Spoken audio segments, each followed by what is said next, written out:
Нарын құмбырқырап, дүниені өптердей, өзін өзі жүн етіп түткендей, кейде құйын боп түрі келді, махамбеттен бір хабар күткендей.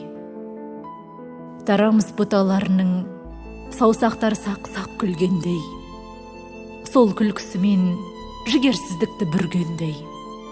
Осы құмды бір-біріне қосып, көбейтіп, кейде желге ұшырып, азайтып, дала есеп шығарып жүргендей.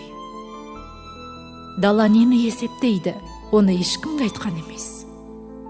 Ал құмдары айтқанынан қайтқан емес. Көшем десе көшеді, таудай боп өсем десе өседі.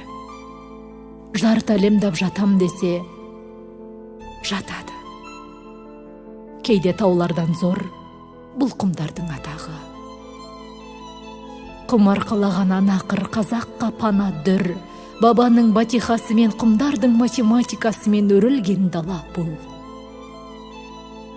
Мәрттіктің ұясы, аптапқа да кетпей жатқан қанды жорықтың сиясы, бұл дала қуаныш пен қайғының географиясы. Тарихымның қапиясын көзімен көрген от ұясы